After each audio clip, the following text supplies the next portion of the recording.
The state seized 50 acres of his ranch through eminent domain for a natural gas pipeline. The pipeline was never built. Now the state refuses to return his land. He wants it back. They took 50 acres of my ranch in 2018 for a pipeline project. Said it was critical infrastructure. Paid me $120,000, which was half what it was worth. The pipeline was never built. 6 years later, there's no pipeline, no construction, nothing. The land is just sitting there empty. I asked for it back and they said no. They're now planning to sell it to developers. That's been in my family for 4 generations. They took it for public use, but now they're selling it for private profit. That's not what eminent domain is for. Your Honor, once property is acquired through eminent domain and compensation is paid, the title transfers to the state. The state has no obligation to reverse the transaction if project plans change.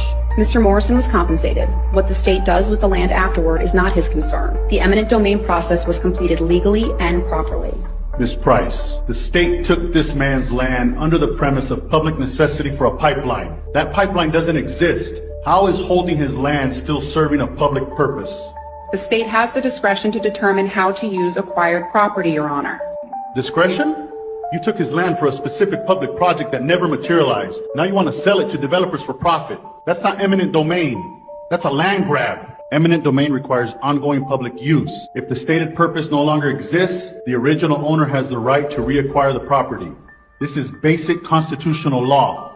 The state will return the 50 acres to Mr. Morrison within 90 days and refund the original $120,000 payment. Eminent domain is not a real estate speculation tool for the state.